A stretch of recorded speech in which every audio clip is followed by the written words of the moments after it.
৩১ দফা বাস্তবায়নের লক্ষ্যে বিএনপির অঙ্গ ও সহযোগী সংগঠনের উদ্যোগে কর্মী সমাবেশ হয়। আনিসুর রহমান, চান্দিনা প্রতিনিধির ভিডিও চিত্রে বিস্তারিত। ৩০ আগস্ট কুমিল্লা চান্দিনায় বিএনপির ৩১ দফা বাস্তবায়নের লক্ষ্যে ১৩ নং জোয়াক ইউনিয়ন বিএনপির অঙ্গ ও সহযোগী সংগঠনের উদ্যোগে শনিবার বিকেলে লক্ষ্মীপুর সিনিয়র আলিম মাদ্রাসা মাঠে কর্মী সমাবেশ অনুষ্ঠিত হয়। কর্মী সমাবেশে প্রধান অতিথি আতিকুল আলম শাওন সমাবেশস্থলে প্রবেশ করার পর জনগণের মাঝে হাত মিলিয়ে কৌশল বিনিময় করেন।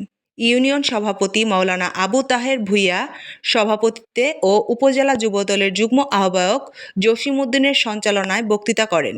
প্রধান অতিথি আতিকুল আলম শাওন এবং চান্দিনা উপজেলা ও ইউনিয়ন নেতৃবৃন্দ।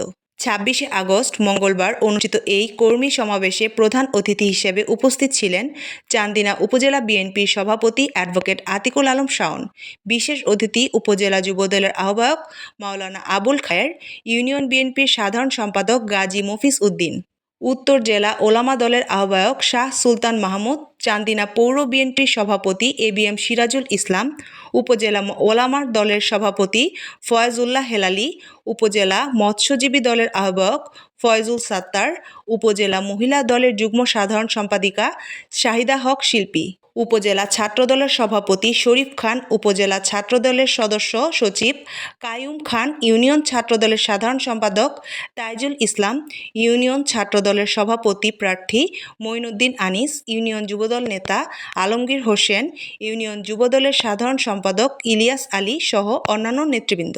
রাজনীতিতে আসি, থাকবো, ইনশাআল্লাহ ভবিষ্যতে থাকবো।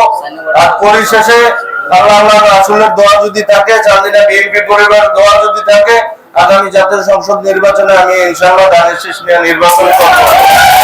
পরিশেষে এই ৪ নং ওয়ার্ডের নেতৃবৃন্দ যারা এই প্রোগ্রামটি আয়োজন করেছেন তাদেরকে